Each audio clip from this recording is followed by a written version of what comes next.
ang bayan kong Pilipina, ang kamay na lupain ng ginto tulad na pag-ibig na sa kanyang pangarap nag-angat na ganda't dilag, at sa kanyang lumi at ganda dayuhan ay naalina. Bayan ko, binihag ka, nasadlak sa dusa.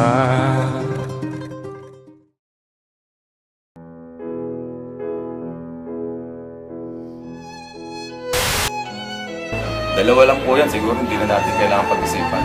Masama ba sa mabuti? He somewhat wanted me to continue the legacy of being politicos in my country, but the frequent question also was, what is your secret? Because the secret is you use your heart and tell what you see.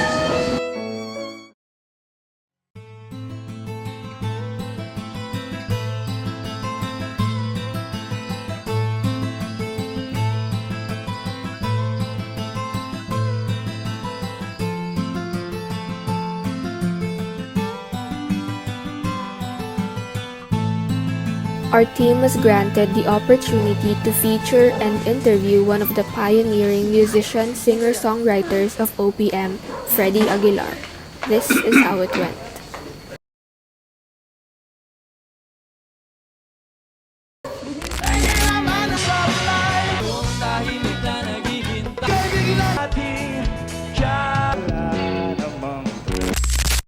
OPM stands for Original Filipino Music, a label meant to differentiate music composed by Filipinos in the Philippines from popular music from other countries.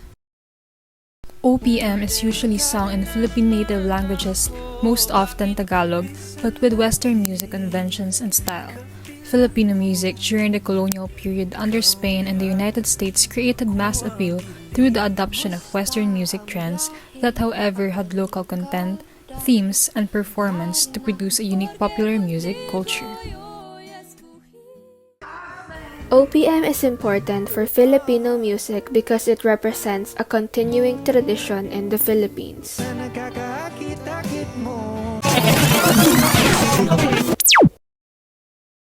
I'm curious about your perspective sa OPM ngayon.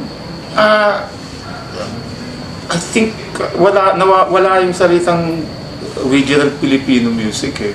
I keep telling them, why do you have to use a pattern that's already in existence? Ba't di ka gumawa ng pattern na galing sa puso mo? Kasi ang gagaling ng mga Pilipino eh. They just have to use yung puso nila ng tama. Over the years, OPM has evolved and transformed, reflecting the changing tastes and influences of Filipino musicians and society. Then, artists were inspired by traditional Filipino folk music, love ballads, and classical tunes. Heartfelt lyrics, simple melodies, and a concentration on narrative were common themes in the music. Now, OPM evolved into something more broad, diverse, and influenced by a variety of international styles, becoming more dynamic, focusing on the trends, for example, on love, heartache, nationalism, and social concerns, which resonated with Filipino sentiments.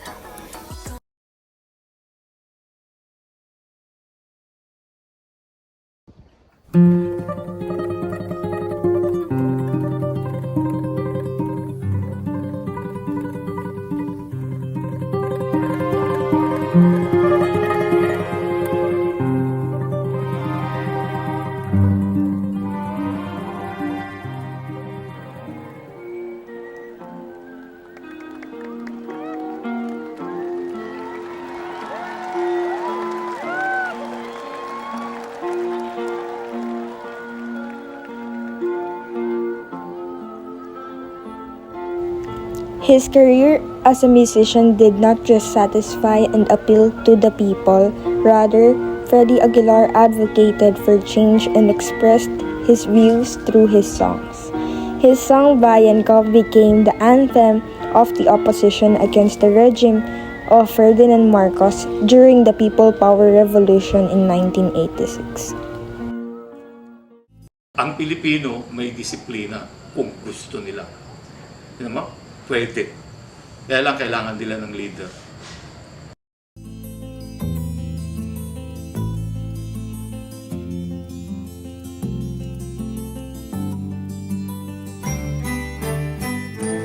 In 1978, Freddie Aguilar released his most famous song, Anak.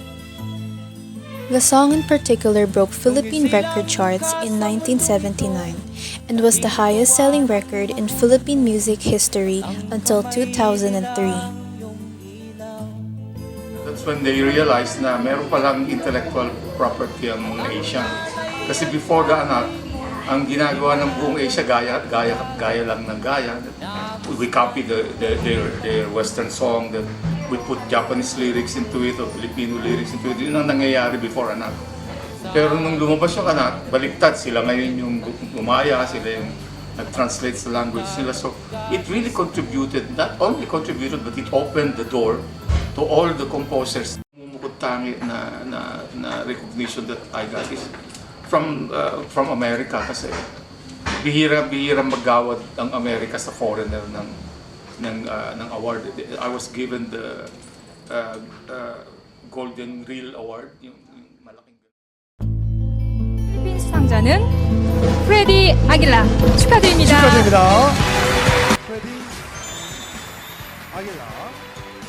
Freddie Aguilar's Anak not only topped the Philippine record charts in 1979, but also reached number 1 in Japan and gained significant popularity in other countries such as Angola, Japan, Malaysia, Hong Kong, and portions of Western Europe. The song has become so popular that it has been recorded in up to 100 versions in 23 different languages around the world. According to Billboard, the song was the world's second biggest hit in the 1980s. Billboard ranked Aguilar as Europe's second best-selling recording artist in 1981. As of 2006, it was the best-selling record in Philippine music history. Ang sa isip mo at nalaman mo ika'y nagkamali. Pagsisisi ang sa isip mo at nalaman mo ika'y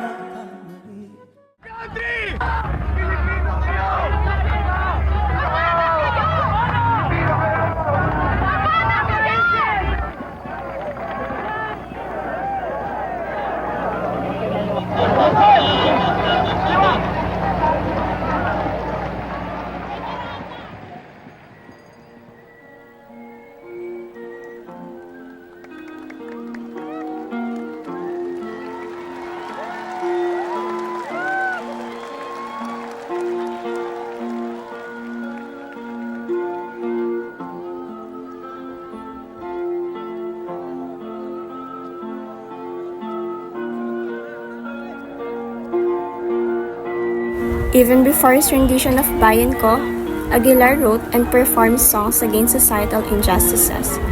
5 years after composing Anak, Freddie Aguilar joined rallies against the Marcos rule and began writing and performing songs criticizing the government atrocities. Some of the songs that caused him to be banned from the mainstream media are Katarungan, Speaking for the Unjustly Accused, Pangako, a leader's unfulfilled promise to unabandoned people, and Lucifiminda, an acronym for Luzon, Visayas, Mindanao, calling on Filipinos to wake up to the reality of oppression. One of the songs he was best known for at the time was his version of Bayan Ko, in which he added a verse to the original. In 1978, Aguilar first recorded Bayan Ko in a patriotic effort to, in his words, troll back those who were starting to forget who we really are. It resurfaced during the Marcos regime as the unofficial anthem of the emergent people of the people power, the new democratic nation opposed authoritarianism that is widely credited with deposing Ferdinand Marcos. As martial law was intended to suppress the radical student movements of the late 1960s, Anak fed into the Marcoses' fantasy of themselves as parents of a new nation that was being born out of the revolution from the center. Parents of the prodigal nation and its rebellious youth now returned to the fold.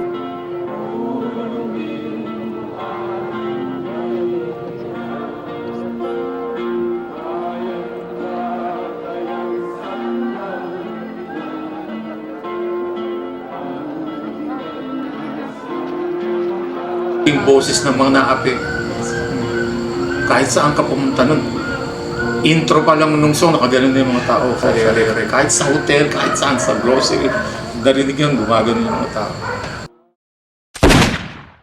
Ninoy Aquino was killed.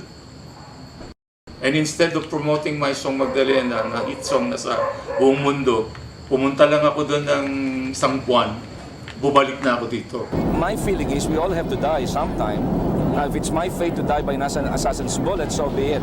But I cannot be petrified by inaction. Then in 1983, the assassination of Benigno Ninoy Aquino triggered massive demonstrations against the Marcos dictatorship, and Aguilar's rendition of Bayan Ko was broadcast on radio and mounted on jeepneys throughout Manila and the Philippines provinces.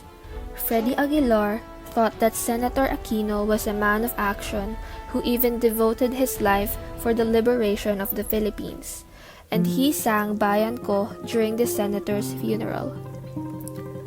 Aguilar's music addressed issues facing the average person, but since the Broadcast Media Council oversaw the music business during martial law, social criticism that addressed morality and ethical behavior was prohibited. Despite the oppressive conditions imposed by martial law, the music business in the Philippines managed to flourish and attain considerable prominence. Pag-ibig na sa kanyang palad, nag-alay na ganda't di na. Masama ang pangadloob sa akin ng RCA. Dahil sabi nila, lagi mo naman inuuna yung country mo. Hindi ka naman sinusuporta ng country mo, sabi nila. Sabi ko, patay lang yung country. I have to go back. Why? Without the revolution will not happen. Because without Mikaela, no one will sing Bayan Ko. I have to go home. So, pinayagan nila. What's next for Freddie Aguilar? Well, they wanted me to try politics again, but ayoko naman talaga sa politics. Hindi rin naman ako ahalik sa kwet ng kung sino-sinong religious leader para lang manalo ako. Like, yung nakaraang eleksyon, nakita mo naman yung mga dating may mga prinsipyo eh. Humahalik kay ganito, kay gano'n, kay ganyan, kay gano'n. So hindi mo na maintindihan ngayon. Kung ako ang bata ngayon, napapanood ko yung dating inahangaan ko na napakagaling na tao, tapos humahal kung kani-kanino nagmamano, ano kaya ang dating sa akin na, ay, hindi na pala usang prinsipyo ngayon. Gagawin mo pala lahat para lang matupad yung whatever you want to do. Pero ako, hindi ako ganun. Lagi kong katwiran, sige, tatakbo ako, pero I will not do this, do that, do that. Suportahan niyo pa rin ako. Pag sinabi niya lang ganun, yeah, tatakbo ako. Pero alam ko, hindi kami mananalo. Kasi hindi yun ang hinahanap ng Pilipino. Ang hinahanap nila yung binobola sila, ginagago sila, di ba? Tinatarantado sila, ninanakawan sila. Yun ang binoboto nila. Tapos pagka wala na silang makain, ang sinisisi nila, yung mga ibinoto nila. Sila naman din ang pumili. No? So, hindi ko maintindihan. But I keep working to change that attitude, hopefully. Freddie Aguilar's music paved the way for OPM to be locally and internationally known and recognized, as his music theme is speaking up about social and life issues. Through his music, he became one of the voices of OPM that has impacted generations of people locally and internationally, as his music remains relevant up to this day's issues and struggles.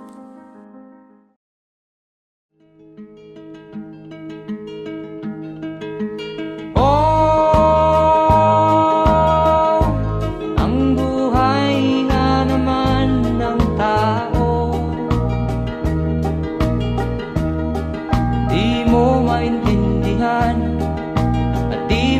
malaman kung saan ka tutungo.